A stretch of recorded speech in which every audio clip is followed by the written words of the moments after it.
आज अपन fifth unit जो अपनी आर्टिस्ट की है रियल टाइम सिस्टम की, उसमें रिसोर्स एक्सेस कंट्रोल के बारे में डिस्कस करेंगे। रिसोर्स एक्सेस कंट्रोल का मीनिंग क्या होता है कि आप अपने जो रिसोर्सेज हैं उन रिसोर्सेज को किस तरह से आप एक्सेस करते हैं। उन रिसोर्सेज एक्सेस करने का तरीका क्या है, उन रिसोर्सेज को किस तरह से वर्क किया जाता है, उन रिसोर्सेज में क्या क्या काम किया जाता है, ये सब चीज़ें अपन डिस्कस करेंगे। तो इसके लिए पहले ये होता है कि रियल टाइम सिस्टम यानी कि एक ऐसा सिस्टम जिसके अंदर ऑटोमेशन और एम्बेडेड सिस्टम दोनों वर्क होता है, वो एक रियल टाइम सिस्टम है। तो अगर मैं एक सिंपल लैंग्वेज में बात करूँ, तो सिंपल लैंग्वेज की अगर मैं बात करूँ तो मुझे रियल टाइम सिस्टम को एक्सेस करवाना है। समझ लो कोई भी रियल टाइम सिस्टम है, उस रियल टाइम सिस्टम को मुझे एक्सेस करवाना है। तो एक्सेस करवाने के लिए मेरे पास क्या होना चाहिए, एक्सेस के कंट्रोल होने चाहिए। कौन कौन से कंट्रोल ऐसे होते हैं जिससे मैं उसको एक्सेस करवा सकता हूँ। तो सबसे पहले मीनिंग अपन को ये पता होना चाहिए रिसोर्स है क्या। तो रिसोर्स क्या होता है, तो रिसोर्स क्या है कि अगर किसी प्रोसेस को जो चीज़ एलोकेट होती है वो रिसोर्स है। और प्रोसेस का मीनिंग क्या होता है कि जो भी एक्टिव प्रोग्राम है, एट ए टाइम पे जो भी प्रोग्राम एक्टिव होते हैं उन्हें अपन क्या कहते हैं, मतलब प्रोसेस कहते हैं। मान लेते हैं एक सिस्टम है जिसके ऊपर पी टाइप के रिसोर्सेज हैं। वो पी टाइप के रिसोर्सेज क्या है, R1 टू लगाकर RN RP तक। ये सभी रिसोर्स एक दूसरे से कंपेरिजन फॉर्म के अंदर होते हैं, एक प्लेन फॉर्मेट्स के अंदर होता है जो शेड्यूल्स के फॉर्म में काम किया जाता है। बाकी सब चीज़ों को यहाँ पे अपन को इग्नोर करना है और एक यूनिट के फॉर्म के अंदर काम करना है। और ये जो भी अपने रिसोर्सेज है ये नॉन प्रिमेटिव है और म्यूचुअल एक्सक्लूजन के फॉर्म के अंदर काम आता है। तो नॉन प्रिमेटिव यानी अपन ने क्या पढ़ा था, फाइल एलोकेशन टेबल के अंदर प्रिमेटिव और नॉन प्रिमेटिव पढ़ा था। और म्यूचुअल एक्सक्लूजन यानी कि डेडलॉक, डेडलॉक के अंदर अपन ने म्यूचुअल एक्सक्लूजन के बारे में पढ़ा था। यानी कि ये कंसेप्ट जो भी है, ये कंसेप्ट आपका ऑपरेटिंग सिस्टम से रिलेटेड ही है। यानी आपके ऑपरेटिंग सिस्टम में किस तरह से वर्क हो रहा है, रिसोर्स किस तरह से हो रहा है, उनको किस तरह से कंट्रोल किया जाता है, अपन ये पढ़ेंगे। तो सबसे पहला तरीका ये है कि जो भी आपके एक्सेस रिसोर्स है उनको कंट्रोल करने के लिए लॉक का यूज। लॉक का यूज कैसे, आप किसी सिस्टम के अंदर पासवर्ड लगाते हैं, किसी सिस्टम के अंदर आप बायोमेट्रिक्स यूज करते हैं, नहीं कुछ भी कर सकते हैं। तो सबसे पहले आपने क्या किया, कुछ जॉब ऐसे हैं जिनको अटेम्प्ट किया। क्या किया, किसी जॉब को अटेम्प्ट किया। जॉब को अटेम्प्ट करने के बाद अपन क्या करते हैं, उनको रिसोर्सेज के फॉर्म में क्रिटिकल सेक्शंस के अंदर डाल देते हैं। क्रिटिकल सेक्शन में डालने के बाद क्या करते हैं, जो भी जॉब की अपने पास रिक्वेस्ट आती है, जिस जॉब की अपन को रिक्वायरमेंट्स है उसको अपन रखते हैं, और जिन जॉब की अपन को रिक्वायरमेंट नहीं होती है या एट ए टाइम अपन को किसी जॉब की रिक्वायरमेंट नहीं है तो अपन उसको क्या करते हैं, होल्ड के अंदर डाल के कर देते हैं। और जब अपन को उसकी रिक्वायरमेंट होती है वापस ले लेते हैं। तो इस चीज को क्या करते हैं, हाई प्रायोरिटी बेस पे रखते हैं अपन। किसी लॉक को क्या करते हैं, हाई प्रायोरिटी बेस पे। अगर मुझे जो चीज पहले रिक्वायरमेंट है तो उनको अपन पहले एग्जीक्यूट कर लेंगे, अगर उसकी बाद में रिक्वायरमेंट है तो बाद में एग्जीक्यूट कर। इसी तरह से अगर किसी को जॉब को लॉक लगाने की अगर पहले रिक्वायरमेंट है तो पहले लगा लेंगे और बाद में रिक्वायरमेंट है तो बाद में लगा लेंगे। ये क्रिटिकल सेक्शन जो होता है रिसोर्सेज, ये मल्टीपल सिमुलेशन वर्क के ऊपर काम करते हैं। इसी को अगर एक मैं फिगरेटिव फॉर्म के अंदर अगर वर्क करता हूँ तो आप देखिए मेरे पास एक प्रोसेस है। ये एक मेरे पास एक जॉब कनेक्टेड रिसोर्स लॉक है। ये जो ईडीएफ एल्गोरिथम है उसके ऊपर बेस है। मेरे पास क्या है, एक J1 J2 J3 तीन प्रोसेस है। इन तीनों को क्या सबसे अपने कुछ एन प्रोसेस के फॉर्म के अंदर ये वर्क कर रहे हैं। तो 1 2 3, पहला J1 है, 1 2 3 4 5 6। 6 के बाद क्या आता है, J3 आ जाता है, समझ लो। तो प्रोसेस के क्या होता है, यहाँ पे क्या होता है, प्रिमिटेड हो जाता है, आगे जाके ब्लॉक हो जाता है। इसी तरह से J2 यहाँ पे प्रिमिटेड हो जाता है, यहाँ पे ब्लॉक हो जाता है। ये प्रोसेस चलता रहता है। और इसकी जो प्रायोरिटी है इन्वेंशन अक्कर पे काम करती है। जिसकी प्रायोरिटी लो होती है, लो प्रायोरिटी होती है, वो एग्जीक्यूट पहले हायर प्रायोरिटी पर एग्जीक्यूट होता है। यानी ये सॉर्टेड जॉब के फॉर्म में काम करता है। इसी तरह से अगर ये डेडलॉक का रिजल्ट के फॉर्म में काम करवाना अपन को, तो डेडलॉक के अंदर क्या होता है, रिजल्ट का कुछ इक्वेशंस फॉर्म के अंदर हो जाता है। तो डेडलॉक होता क्या है, अगर किसी सिस्टम के अंदर कुछ प्रॉब्लम आ गई तो डेडलॉक है। तो डेडलॉक कब होगा, जब आपके पास चार कंडीशंस जो अपन कहते हैं अगर वो फॉलो होती है। तो चार कंडीशंस है, कौन कौन सी चार कंडीशंस है, होल्ड एंड वेट है, म्यूचुअल एक्सक्लूजन है, नो प्रिम्पशंस है। ठीक है, इन कंडीशंस के अगर फॉलो करता है डेडलॉक है, नहीं तो नहीं है। तो इसका क्लासिकल सॉल्यूशंस के प्रॉब्लम में अगर मुझे इसको सॉल्व करना, तो सबसे अच्छी एल्गोरिथम जो यूज में आता है हर किसी के लिए वो है फर्स्ट इन फर्स्ट आउट। जो पहला है उसको पहले ही एग्जीक्यूट कर दो। फिर इसके अंदर टाइम के भी टाइम रिसोर्सेज के ऊपर कुछ टाइमिंग ऑटोमेशन प्रायोरिटी इनवर्स के फॉर्म में डेडलॉक के लिए काम किया जाता है। और जो अपन को अनलेस कंट्रोल्स होते हैं उसको ऑटोमेटिक लेवल ड्यूरिंग टाइम पर कुछ टाइम के लिए बंद कर देते हैं। तो ये किस पे बेस्ड होता है? ये प्रोटोकॉल की प्रायोरिटी पे बेस्ड होता है, ये प्रोटोकॉल के इन्वेंशन पे बेस्ड होता है, और सबसे बड़ी बात है स्टैक बेस्ड प्रायोरिटी पे बेस्ड होता है। अगर मैं बात करा तो प्रायोरिटी इनहेरिटेंस प्रोटोकॉल की, इसका सबसे बड़ा एम क्या है? तो सबसे बड़ा एम ये है कि तुम किसी भी प्रोसेस को शेड्यूल करने के लिए जो जॉब के रिसोर्सेज एक्सेस होता है उसके लिए इसको काम में लिया जाता है, उसका एक्सेसिंग की जाती है। ये वर्क करने के लिए अपन ने क्या करते हैं कि कोई भी एक नॉन प्रिमिटिव या एनी कोई भी प्रिमिटिव प्रायोरिटी ड्रिवन शेड्यूलिंग को यूज कर सकते हैं, जिसके अपन को प्योरली नॉलेज नहीं होती जो जॉब रिसोर्सेज के ऊपर काम आता है। तो यानी कि ये एक शेड्यूल किस तरह से काम कर सकता है? ये शेड्यूल आपका काम कर सकता है जैसे आपने क्या किया है, जैसे आपने क्या काम किया है कि कोई भी प्रोसेस को एग्जीक्यूट करने के लिए, किसी भी चीज को एग्जीक्यूट करने के लिए आपने क्या किया है कि एक रिसोर्स एलोकेशन ग्राफ के फॉर्म के अंदर काम कर रहे हैं। ठीक है, अब यहाँ पे आप क्या कर रहे हैं कि किसी काम को करना है आपको, रिसोर्सेज के फॉर्म में अगर किसी काम को करना है तो उसके लिए क्या करना पड़ेगा? आपको कुछ वर्क को डिनोट करना पड़ेगा, पहले से वर्क को बारे में बताना पड़ेगा कि वर्क क्या है क्या नहीं है, इसके ऊपर प्रोसेस एग्जीक्यूट होगा। और अगर आपके पास सही तरीके से प्रोसेस का रिसोर्सेज आपको पता चल जाती है किसी भी चीज़ के लिए, तो आपको किसी चीज़ में प्रॉब्लम आनी ही नहीं है, आपको रिसोर्स आराम से एलोकेट हो जाएगा, उसको कंट्रोल भी आप आराम से कर सकते हैं। तो अब इसके लिए अपन क्या करें, कुछ ऐसे चीज़ों को डिस्कस करते हैं जो बेसिक आपकी प्रायोरिटी इनहेरिटेंस प्रोटोकॉल के लिए यूज आता है। इसके लिए कुछ एल्गोरिथम्स यूज करेंगे अपन, कुछ ऐसे एल्गोरिथम में जो टाइम बेस्ड एल्गोरिथम्स होते हैं, कुछ ऐसे एल्गोरिथम में जो प्रायोरिटी बेस्ड एल्गोरिथम होते हैं। इन सब एल्गोरिथमों को अपन यूज करके इस प्रोसेस को आगे काम करेंगे। इसकी करंट पोजीशंस के बारे में पता लगाएंगे कि इसकी करंट पोजीशंस क्या है, उसके ऊपर अपन वर्क करेंगे। उसका हायर प्रायोरिटी रिलीज किस तरह से होती है उसके ऊपर वर्क करेंगे। उसकी लोअर प्रायोरिटी किस तरह से रिलीज होती है उसके ऊपर वर्क करेंगे। उसका एग्जीक्यूशन टाइम क्या है उसके ऊपर वर्क करेंगे। वो जो जॉब किस तरह से काम कर रहा है उसके ऊपर वर्क करेंगे। करेंटली प्रायोरिटी के ऊपर कौन सी इक्वेशंस या कौन सा वर्क काम हो रहा है उसके ऊपर काम करेंगे। अगर मेरे पास एक जॉब के फॉर्म में मैं काम करता हूँ, मेरे पास एक जॉब क्या है जी, अब यहाँ पे अपन रियल टाइम सिस्टम में प्रोसेस को क्या कहते हैं, या तो टास्क कहते हैं या जॉब कहते हैं। और यही अगर ऑपरेटिंग सिस्टम में हो जाता है तो उसको अपन प्रोसेस कहते हैं। अगर आपको ब्रीफली में पहले चीजें बताऊं तो इसको अगर सिंपल से मैं सीखना चाहे तो मेरे पास अगर समझ लो 4 प्रोसेस है, P1 P2 P3 P4, और मेरे पास 4 ही रिसोर्सेस है, R1 R2 R3 R4। अगर प्रोसेस P1 रिसोर्स R1 की रिक्वायरमेंट है उसको एलोकेट है, P2 को R2, P3 को R3, P4 को R4। अगर एक प्रोसेस ऐसा होता है जैसे P1 उसको R2 की रिक्वायरमेंट है, तो जब तक P2 का प्रोसेस पूरा होगा नहीं वो उस रिसोर्स को छोड़ेगा नहीं। तो ये चीजें क्या होगी, एक दूसरे से कनेक्शन हो जाएगी। जब तक वो उसको फ्री करेगा, रिलीज करेगा नहीं, फ्री करेगा नहीं, उसका प्रोसेस पूरा होगा नहीं। तो होगा नहीं तो आपका पूरा पूरा प्रोसेस कंप्लीट नहीं होगा, उस समय डेडलॉक आ जाता है। इसका सबसे अच्छा तरीका क्या है कि आप किसी प्रोसेस में चारों में से एक प्रोसेस को क्या करना पड़ेगा, म्यूचुअली अपना प्रोसेस को रिलीज करना पड़ेगा। तो यहाँ पे अपन ने क्या किया कि मेरे पास जे जॉब है जो रिक्वेस्ट कर रहा है रिसोर्स आर के लिए और जो टाइम है टी। तो if resource R is free, पहली बार क्या रिसोर्स आर फ्री है तो R is allocate to J unit और जे रिलीज इट।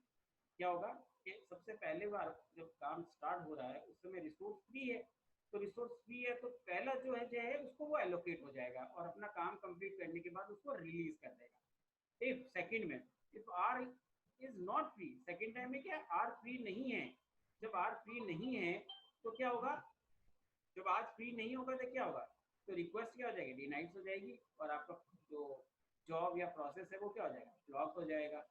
अब जे ओनली डिनोट कैसे कर रहा आर के ऊपर और resource is hold by another job.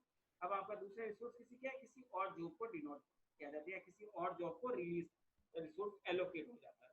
यहाँ पे अपन एक बेसिक चीज देखते हैं, देखो आप बहुत अच्छी तरह से इस चीज को दे रखी है। मेरे पास क्या है, कुछ प्रोसेस है जे, इसमें क्या J1 J2 J3 J4 और J5 5 प्रोसेस है। ये पांचों प्रोसेस क्या एट ए टाइम, एक ही टाइम आफ्टर एक टाइम यूनिट पर सब एक्यूमुलेट होते हैं। यहाँ पे इसका R जो है J1 का वो 7 है, E एग्जीक्यूशन टाइम 3 है, पाई 1 है। तो क्रिटिकल सेक्शंस कहाँ से स्टार्ट होगा, इसका 1 से स्टार्ट होगा। J2 में 532 इसका भी कहाँ से स्टार्ट होगा, 1 से स्टार्ट होगा। J3 का क्या है 432, क्रिटिकल सेक्शन होगा ही नहीं। 4 का क्या होगा 264, तो कहाँ पे स्टार्ट होगा, एक तो 4 पे स्टार्ट हो जाएगा यहाँ पे, और पहला 1 और 5 पे स्टार्ट हो जाएगा। इसी तरह से J5 पे क्या होगा 4 पे स्टार्ट होगा। अब ये देखो आपके प्रोसेस J1 J2 को अगर मैं एक नॉर्मली ग्राफ के फॉर्म में रिप्रेजेंट करना चाहूँ, तो मेरे पास कितना है J1 J2 ये 15 तक है, तो पहला J एलोकेट हो जाएगा, फिर J2, फिर J3, इस तरह से J5 तक एलोकेट पूरा चीज हो जाएगी। अगर इसी प्रायोरिटी को एक इनहेरिटेंस के फॉर्म में काम करता हूँ, इनहेरिटेंस के फॉर्म में काम करता हूँ, तो उसके इनहेरिटेंस के फॉर्म में प्रायोरिटी आपको क्या होता है, रिसोर्स की प्योरली नॉलेज होनी चाहिए सबसे पहले। ऐसे नहीं है कि आप बिना रिसोर्स की नॉलेज ही कुछ कर लेंगे। तो उसकी नॉलेज के लिए आपको क्या डिफरेंट टाइप की ब्लॉकिंग यूज आती है। तो कौन कौन सी ब्लॉकिंग होती है, सबसे पहली जो ब्लॉकिंग होती है उसे कहते हैं direct blocking due to resource flow, यानी कि आपको डायरेक्टली ब्लॉकिंग करनी है रिसोर्स ब्लॉक के फॉर्म में। सेकेंड होती है प्रायोरिटी इनहेरिटेंस ब्लॉकिंग, आपकी प्रायोरिटी के फॉर्म में ब्लॉकिंग हो रही है, फिजिकल एंटिटी जो भी है उसके फॉर्म में काम हो रहा है। आपके लोएस्ट ब्लॉकिंग जो होती है वो बताती है क्रिटिकल सेक्शंस के अंदर कुछ चीजें मिनिमाइज ब्लॉक कर लो। और सेकंड डेडलॉक ये बताता है कि आपको मैनेज ब्लॉक को किस तरह से यूज करना, किस तरह से ऐड करना। और इसकी प्रायोरिटी की अगर सेलिंग प्रोटोकॉल्स यूज करना चाहते हैं तो इसके अंदर कुछ फ्यूचर रिडक्शन काम में लिया जाता है। दो एडिशनल डेफिनेशन इसके अंदर यूज में आने लगी। ये जो आपकी प्रायोरिटी सेलिंग होती है वो any resource R K is highest priority of all job that required R A and denoted by pi R K. ये किससे डिनोटेड करती है, पाई आर के से डिनोटेड करती है। If all resources are free, अगर सभी रिसोर्सेज फ्री है यहाँ पे तो क्या होगा, प्रायोरिटी लेवल के ऊपर काम हो जाएगा। अगर सभी रिसोर्सेज फ्री नहीं है तो जो रिसोर्सेज फ्री है उनके अकॉर्डिंग ये काम होना स्टार्ट हो जाएगा। अगर मैं इसके लिए कुछ शेड्यूलिंग काम में रहूँ तो सबसे पहले शेड्यूलिंग के रूल, तो कौन कौन से शेड्यूलिंग के रूल्स होते हैं, तो रूल्स कौन से जो अपन पहले ही पढ़ चुके हैं फाइल सिस्टम के अंदर, प्रिमिटिव और नॉन प्रिमिटिव शेड्यूलिंग के रूल्स। और सेकेंड रूल क्या है, इसके करंट प्रायोरिटी के बेस पे क्या होता है, करंट प्रायोरिटी क्या है आज के टाइम में, या एट ए टाइम किसकी प्रायोरिटी हाई है किसकी नहीं है। सेकेंड, रिसोर्स को एलोकेशन करने के रूल्स, कि आप तो रिसोर्स जो एलोकेट कर रहे हैं उसके लिए क्या क्या रूल्स फॉलो होते हैं। तो अगर आपका एक प्रोसेस जे है जो रिक्वेस्ट कर रहा है रिसोर्स आर के लिए, तो जो किसी और अनदर एक जॉब के लिए, जॉब या प्रोसेस के लिए होल्ड कर रखा है, उस समय रिक्वेस्ट क्या हो जाती है, फेल हो जाती है। तो देन रिक्वेस्टिंग आर जॉब। अगर एक रिसोर्स ऐसा है, एक प्रोसेस समझ लो, मैंने अभी जो डिस्कस किया था, एक प्रोसेस P1 है जो रिसोर्स R1 एलोकेट है, और दूसरा प्रोसेस P2 है जिसको रिसोर्स R के एलोकेट है, और प्रोसेस P1 को R2 चाहिए और P2 को R1 चाहिए। ये प्रोसेस कभी लॉक पूरा नहीं होगा। क्यों, ये प्रोसेस P1 का जब तक काम पूरा होगा नहीं वो रिसोर्स R1 को छोड़ेगा नहीं, और सेम उसी तरह से जब तक रिसोर्स प्रोसेस P2 का काम होगा नहीं वो R2 को छोड़ेगा नहीं।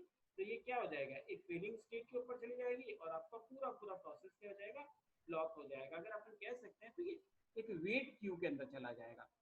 जब आपका जॉब रिक्वेस्ट के रिसोर्स अवेलेबल होता है तो क्या होता है, हायर जो करंट प्रायोरिटी के हायर होती है वो पहले एग्जीक्यूट हो जाता है। अगर नहीं है तो रिसोर्स अपने इक्वलेंट प्रायोरिटी वाला काम कर लेता है, यानी कि first in first out basis के अंदर। अगर मैं यहाँ पे एक बेसिक प्रायोरिटी सेलिंग के जो अभी अपन ने डिस्कस किया था, सेम वही लॉकिंग के फॉर्म के अंदर, सेम वैसा जैसा लॉकिंग है उसी के फॉर्म के अंदर आपका काम आता है। बेसिक प्रायोरिटी प्रोटोकॉल्स जो यूज आता है इसके अंदर सिस्टम के प्रिमिटेबल फिक्स प्रायोरिटी के फॉर्म के अंदर काम कर सकते हैं, डिफरेंट प्रायोरिटी को यूज कर सकते हैं, और भी बहुत सी तरह की चीजें यूज कर सकते हैं। अब जो थर्ड इसका सबसे इंपॉर्टेंट कंसेप्ट होता है वो स्टैक बेस्ड प्रायोरिटी सेलिंग है। अगर मैं वर्ड स्टैक यूज करता हूँ तो स्टैक का मतलब क्या होता है, एक ऐसा प्रोसेस जो फर्स्ट इन लास्ट आउट पे काम करता है, यानी जो पहला है वो सबसे लास्ट में जाएगा। यानी प्रोसेस जो सबसे पहले आया है वो प्रोसेस सबसे लास्ट में एग्जीक्यूट होगा। यानी कि एक वन बोतल के फॉर्म के अंदर जिसके अंदर फिजिकली कुछ कंपोनेंट्स डालें, एक बॉक्स के फॉर्म के अंदर जिसके अंदर बुक्स डालें, जो बुक सबसे पहले डाली गई वो सबसे लास्ट में उठेगी। इसी के फॉर्म के अंदर काम है क्या, ये बेसिकली ओरिजिनल वर्क जॉब के फॉर्म में काम आता है, जो रन टाइम स्टैक के फॉर्म के अंदर काम आता है। अगर यहाँ पे रिसोर्स एलोकेट फ्री है तो सबसे पहले जो रिसोर्स फ्री होगा वो कौन होगा, जो सबसे ऊपर रिसोर्स है, करंटली जो रिसोर्स होगा वही फ्री होगा और वही उसको एलोकेट होगा। अब यहाँ पे देखिए सेम वही प्रोसेस यूज कर रहे हैं अपन।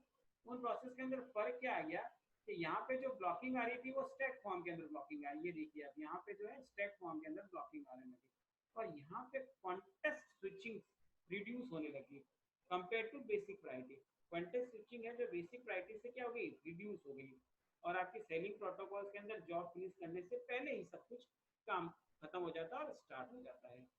अगर आप स्टेक बेस्ड प्रायोरिटी को सीलिंग प्रोटोकॉल्स के अंदर यूज करूँ तो उसके कैरेक्टरिस्टिक्स की अगर मैं बात करूँ तो जॉब जब स्टार्ट होता है उसके रिसोर्स के लिए नीड फ्री, अदरवाइज वो फ्री हो जाता है। अगर एक जॉब आपके लिए प्रीएम्प्टेड होता है और वो रिसोर्स को प्रीएम्प्टिंग जॉब के लिए रिक्वायर्ड फ्री करता है, तो वो रन टाइम पे उसको कंपाइलेशन के फॉर्म में काम ले सकता है। और उसी समय से कब, जब deadlock can not be occur, deadlock नहीं होना चाहिए। अगर आपके इसके अंदर डेडलॉक है तो आपका ये प्रोसेस नहीं होगा, और डेडलॉक नहीं है तो ये प्रोसेस कंप्लीट हो जाएगा। आपको लॉन्गेस्ट ब्लॉकिंग टाइम के ऊपर कुछ काम करना है और सीलिंग प्राइस के ऊपर काम करना है। अब आपको चूज करना है कि कौन सी आपकी प्रोटोकॉल ज़्यादा अच्छी यूज आ रही है इसके अंदर। अब यहाँ पे मैक्सिमम ड्यूरिंग ब्लॉकिंग कम होती है, मैक्सिमम ड्यूरिंग ब्लॉकिंग कम होती है अगर आप, मेरे पास दो प्रोसेस J1 और J2 है जो कंटेस्ट के ऊपर काम कर रहा है, और J1 की प्रायोरिटी हाई है, तो ब्लॉकिंग कब होगा, जब J1 खत्म होगा और J2 स्टार्ट होगा। उसका बीच का जो टाइम है, ये देखो यहाँ J1 खत्म हो रहा है और यहाँ पे J2 स्टार्ट हो रहा है, तो इनके बीच का जो टाइम है वो क्या होगा, ब्लॉकिंग टाइम हो जाता है। और मैक्सिमम ब्लॉकिंग कैलकुलेशन के लिए क्या, सिंपल आपको एक लॉन्गेस्ट क्रिटिकल सेक्शंस को लोएस्ट क्रिटिकल सेक्शंस के साथ कंपेयर करना पड़ता है। अगर इसी शेड्यूलिंग को अपन को इफेक्टिवली इसी शेड्यूलिंग को अपन को क्या करना पड़ता है कि टेस्ट करना पड़ता है, तो जॉब जो ब्लॉक ड्यू के लिए फॉर्म आता है वो शेड्यूलिंग के अंदर फॉर्म आ जाता है। अगर हम इम्प्लीमेंटेशन रिसोर्स के लिए अपन मैं इसकी चीज बात करूँ तो इस पर फोकस ये किया जाता है आपके रिसोर्स को कंट्रोल करने के लिए कौन कौन से एल्गोरिथम्स यूज आना चाहिए जो ऑपरेटिंग सिस्टम के फॉर्म के अंदर काम आते हैं, कि भाई आपके ऑपरेटिंग सिस्टम के अंदर कौन से आते हैं। तो अपन ने जो डिस्कस किया था पोस्ट IX API, ये सबसे बड़ा प्रोटोकॉल जो एक्सेस कंट्रोल के लिए यूज आता है, जो एल्गोरिथम के फॉर्म के अंदर यूज आता है, जो कंट्रोल पे एक्सेस रिसोर्स करता है मल्टीप्लेक्स के फॉर्म के अंदर। दूसरा जो यूज आता है वो यूज आता है वेरिएबल की कंडीशंस के ऊपर। आपको क्या करता है, वेरिएबल की कंडीशंस डाल देगा। आपने पासवर्ड डाल दिया, आपने फिंगरप्रिंट्स डाल दिया, आपने आई के राइटेनर डाल दिया, और भी एनीवेयर कुछ भी डाल दिया, उसके ऊपर ये काम कर लेगा। ये सब चीजें किस पे काम करती है, कंडीशंस बेस के ऊपर काम करती है। और आपका पोस्ट एक्सेस जो ये रियल टाइम शेड्यूलिंग है, ये सेकंड यूनिट के अंदर हमने बहुत अच्छी तरह से पढ़ रखा है कि किस तरह से काम कर रहा है। ये सब क्या करता है, इस सब चीजों को कंट्रोल करने के लिए काम आता है, कि आपको रिसोर्स वगैरह किस तरह से कंट्रोल किए जाए, इन सब चीजों के ऊपर काम आता है। ठीक है, ये था आपका रिसोर्स के कंट्रोल करने का तरीका, कि भाई आपके रिसोर्स को जो कंट्रोल कर रहे हैं वो किस तरीके से अपन कंट्रोल कर रहे हैं इसको। अगर इसको कंट्रोल करने के और भी बहुत से तरीके हैं, अगर आपको इसको कंट्रोल करना है तो इसके बहुत से और भी तरीके हैं, पर रियल टाइम सिस्टम में सबसे अच्छा तरीका यही इस चीज को कंट्रोल करने का है कि आप किस तरह से इसको काम में कर सकते हैं। हेलो।